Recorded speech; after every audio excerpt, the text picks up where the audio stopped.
মাদক ও দেহ ব্যবসা নির্মূলে বেশ অনেকদিন ধরেই সেনাবাহিনীর অ্যাকশন চলছে। এতদিন রাজধানীতে বেশি জোর দিলেও এখন রাজধানীর বাহিরেও নজর দিয়েছে সেনারা। বিশেষ করে খুলনায় গত কয়েকদিনের অভিযানে বেশ কয়েকটি আবাসিক হোটেল থেকে বিপুল পরিমাণ মাদক উদ্ধার করা হয়েছে।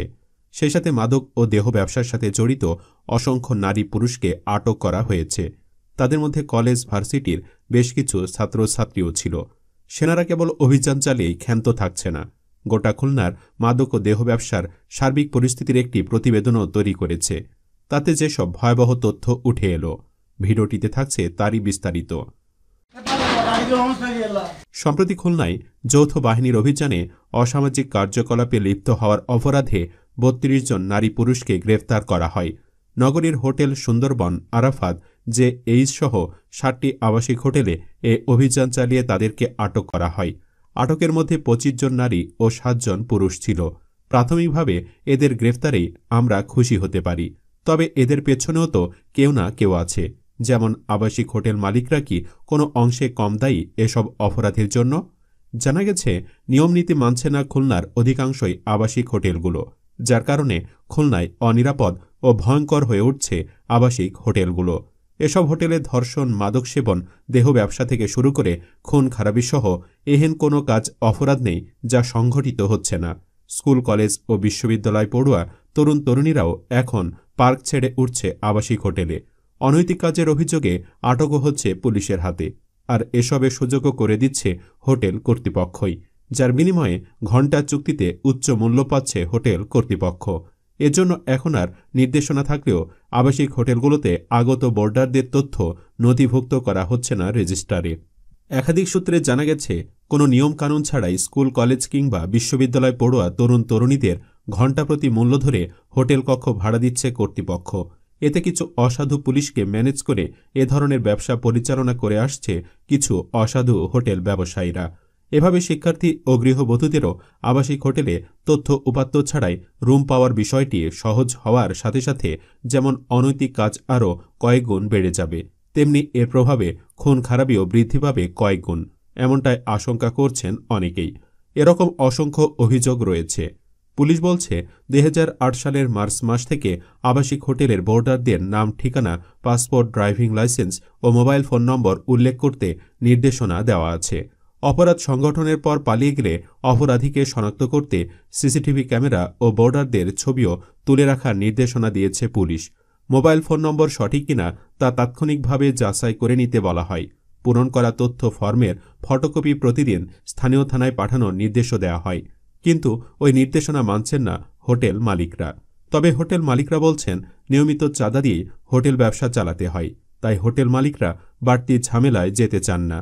চাঁদাসহ ব্যবসা টিকিয়ে রাখতেই কোথাও কোথাও হয়তো অনৈতিক কাজে সুযোগ দিচ্ছে বলেও অনুমান করছেন হোটেল মালিকদের কেউ কেউ। সংশ্লিষ্ট কয়েকটি সূত্র জানায় হোটেল মোটেলগুলোতে খুন, অসামাজিক কার্যকলাপ, প্রতারণার মাধ্যমে নগ্ন ছবি ধারণ, চাঁদাবাজি, মাদক কেনাবেচা, সেবন ও জোয়ার আসরসহ নানা অপরাধ সংঘটিত হচ্ছে। রাতভর চলে সুন্দরী নারী বাণিজ্যে। নিম্নশ্রেণীর হোটেল থেকে উচ্চ দামের হোটেল, কটেজগুলোতে নানা দরদামের নিশি রমণীদের সঙ্গে মিলছে রাত কাটানোর সুযোগ। পাশাপাশি হোটেল কক্ষে গাঁজা, ফেনসিডিল ও ইয়াবা সেবন করা হচ্ছে। এ নিয়ে পুলিশের কাছে বিস্তর অভিযোগ থাকলেও কম হচ্ছে অভিযান। দেশের বিভিন্ন প্রান্ত থেকে এসে একটি নির্দিষ্ট সময়ের জন্য কাজ করে তারা চলে যায়।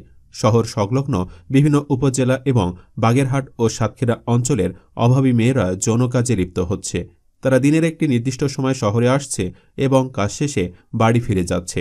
খুলনার উপ পুলিশ কমিশনার মনিরুজ্জামান মিঠু সাংবাদিকদের বলেন, নগরীতে বিভিন্ন আবাসিক হোটেলে এ অভিযান চালানো হয়েছে। ইতিমধ্যে কয়েকটি হোটেলে অভিযান পরিচালনা করে অসামাজিক কার্যকলাপে জড়িত হওয়ার অপরাধে বেশ কয়েকজনকে আটক করা হয়। এখন থেকে তাদের এ ধরনের নিয়মিত অভিযান চলমান থাকবে। স্বেচ্ছাসেবী সংগঠন লাইট হাউসের হিসাব অনুযায়ী ২০১৯ থেকে ২৪শে জুন পর্যন্ত নগরীর ৩ থানাধীন এলাকায় যৌনকর্মীর সংখ্যা রয়েছে ১১২২ জন, যার মধ্যে হোটেলে যৌনকর্মীর সংখ্যা রয়েছে ৭৫ জন, আবাসিকে রয়েছে ৪৮৬ জন ও ভাসমান যৌনকর্মী রয়েছে ৫৬১ জন। এসব যৌনকর্মীকে লাইট হাউসের মাধ্যমে বিভিন্ন স্বাস্থ্যসেবা প্রদান করা হয়। এর আগে ২০১৮ সালে যৌনকর্মী ছিল ১০৪২ জন এবং ২০১৭ সালে ছিল ৮৫০ জন। এর আগে 2016 সালে ছিল 719 জন। স্বেচ্ছাসেবী সংগঠন লাইট হাউস খুলনা সদর সোনারাঙ্গা ও খালিশপুর থানার আংশিক এলাকায় ও পূর্ব রূপসার আংশিক এলাকায় যৌনকর্মীদের স্বাস্থ্যসেবা, প্রশিক্ষণ সহ নানা ধরনের সেবা প্রদান করে থাকে। সূত্রমতে নগরীর বাহিরে খুলনায় যৌনকর্মী সংখ্যা 12,000-এর বেশি বলে জানা যায়। দেহ ব্যবসার আড়ালে আবার নানান অপরাধও সংঘটিত হচ্ছে। 2011 সালের জানুয়ারি মাসের ঘটনা। নগরীতে রাজমুকুট আবাসিক হোটেলে কক্ষ থেকে হাসিনা বেগম নামে এক মহিলার লাশ উদ্ধার করেছিল পুলিশ। ওই সময় হোটেল ম্যানেজারের ভাষ্য অনুযায়ী জনৈক রাজু আহমেদ ওই মহিলাকে নিজের স্ত্রী বলে পরিচয় দিয়ে হোটেলের 505 নম্বর ক ভাড়া নেন। দুপুরের দিকে হোটেল বয় পরিষ্কার করতে গিয়ে কক্ষ তালাবদ্ধ দেখতে পায়। পরে বিকল্প চাবি দিয়ে তালা খুলে মহিলার লাশ দেখে পুলিশে খবর দেয়। যৌন লালসা মেটাতে ওই মহিলাকে হোটেলে নিয়ে আসা হয়েছিল বলে পুলিশের ধারণা। এই ঘটনাটি 2018 সালের জুন মাসের।